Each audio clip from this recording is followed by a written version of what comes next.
के ले गया। जो ब्राह्मण वेद मंत्रों के द्वारा आहुतियां डाल रहे थे, कहो महाराज आप कहो तो हम घोड़ा सहित इंद्र को वेद मंत्रों के द्वारा यहीं खींच लाएं। बोले ऐसा ही करो। तो जैसे वेद मंत्र पढ़े तो घोड़ा सहित इंद्र वहीं आकर के खड़े हो गए।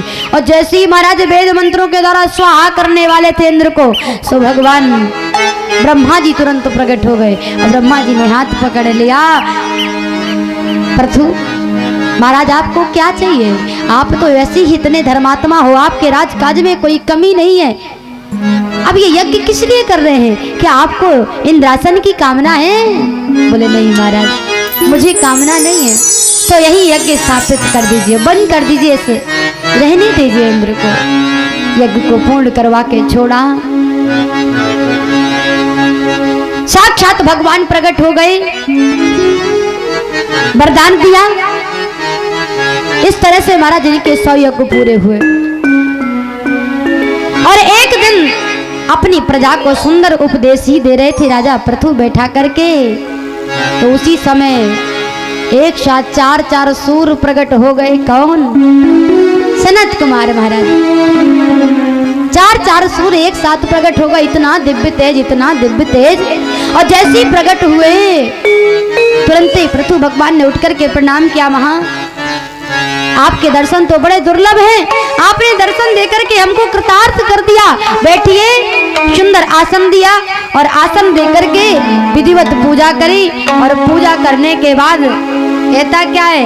स्वागतम भो द्विज श्रेष्ठ यद व्रतानि मुमुच्वा चरन्ति श्रद्धया धीरा बालाए वो ब्राह्मण, हे ब्राह्मण आपका स्वागत है। बैठिए मुनीश्वर। संतों का दर्शन ऐसे नहीं मिलता। संत का दर्शन बड़ी मुश्किल से मिलता है। और जिनको संत का दर्शन हो जाए समझ लो जीवन नैया पार लग गई। जब आसन सिंहासन डाला तो सुंदर उपदेश देने लगे। सनत कुमारों ने बड़ा सुंदर उपदेश सुनाया। शास्त्रे वियाविनी सुनिश्चितो नपाण हेमस। आज पूरी प्रजा सहित महाराज पृथु जी को उपदेश देते हुए सुंदर ज्ञान दिया। और ज्ञान देने के बाद, उपदेश देने के बाद जब जाने लगे, सनत कुमारों ने कहा महाराज हमने तुमको ज्ञान दिया, कथा सुनाई, इसके बदले में क्या दोगे? पृथु महाराज हाथ जोड़ करके खड़े हो गए। क्या दे महाराज, मैं क्या देने लायक हूं आपके लिए? तो कहता क्या है? क्या दिया पृथु? ध्यान दीजिए। बोले प्राणाधारा सुता ब्रह्मण गृहस्थ सा परिचिदा राज्यम बलम मही कोशं इति सर्वं निवेदितम्। प्राणाधारा, प्रभु प्राण ले लीजिए। मैं आपका सेवक हूं, आपको क्या समर्पण करूं? जो कुछ है तो सब आपका ही है। तो है प्राणा, ये प्राण ले लीजिए, प्राण आपकी। दारा,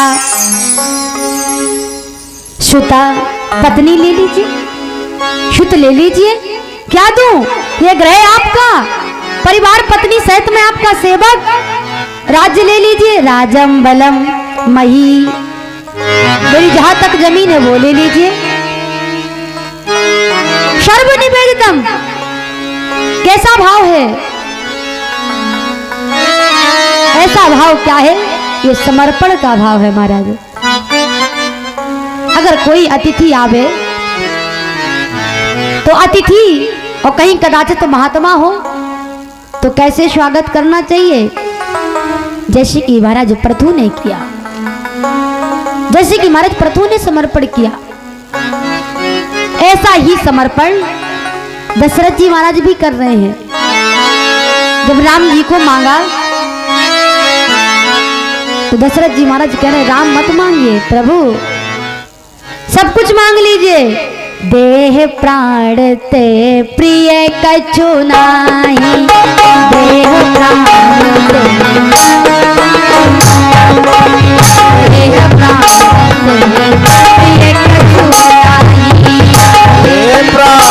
ते प्रिय कछु नाही, देह प्राण ते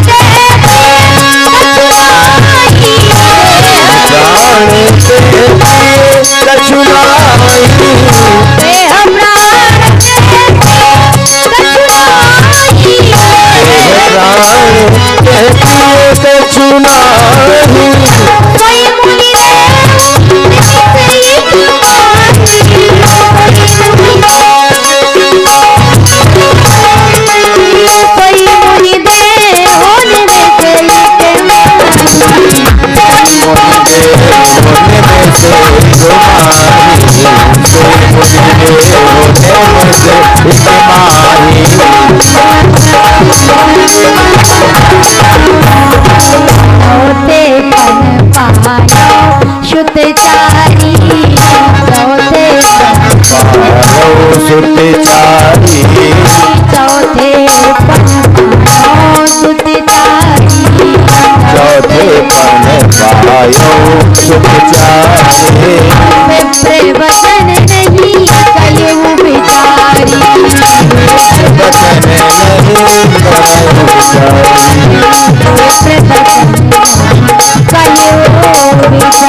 ये तन धन परिवार सब कुछ मैं आपको समर्पण करता हूँ, लेकिन बोले राम को नहीं दे सकता। आज यही पृथु जी की भावना है क्या? बोले प्राणाधारा, प्राण मांग लीजिए, पुत्र मांग लीजिए, पत्नी मांग लीजिए, राजकोष मांग लीजिए, बल मांग लीजिए, जो भी है सब आपका। भावना क्या हुई? बोले नाथ सकल संपदा तुम्हारी और मैं सेवक समेत सुत नारी। शनकादिनों का बहुत सुंदर बात, तुमने दिया हमने लिया, ये सब कुछ हमारा, तुम्हारा पत्नी, तुम्हारा पुत्र, तुम्हारा प्राण, तुम्हारा बल, तुम्हारा राजकोष, ये जहां तक तुम्हारा राज्य फैला, ये जमीन, सब कुछ मेरा। लेकिन अब तुमने समर्पण कर दिया, ये सब तुम्हारा राजपाट हमारा हो गया, और अब तुम हमारी कामना है कि बैठ करके इसी राज्य में तुम राज करो, लेकिन अपना मान कर नहीं, हमारा मान करके, कि ये सनकादिकों का है। कितनी सुंदर बात है। शिष्य का समर्पण है महाराज, जो भी है सब आपका। और गुरु जी को, गुरु जी कैसे हो? बोले शिष्य चाहे तो सब समर्पण कर दे, और गुरु ऐसे हो कि फूटी कौड़ी भी लेने का मन ना करे, तब जाकर गुरु शिष्य में अच्छी बनती है। लेकिन आज के गुरु की तो बड़ी परिभाषा ही बदल गई महाराज। आज की व्यवहार की भाषा में कह देते हैं, कोई रास्ते में जा रहा है, क्या कहेंगे? कहो गुरु, ये आज की परिभाषा है व्यवहार की। कोई भी एरा खेड़ा नत्तू केरा जा रहा हो, कहो गुरु कैसे हो, व्यवहार ही बदल गया। और दूसरी बात, बोले पहले के समय में गुरु बड़े मुश्किल से मिलते थे, आज गलियन गलियन गुरु फिरें, हमसे दीक्षा ले हो, स्वर्ग जाओ चाहे नरक में, धोती पैसा देवो।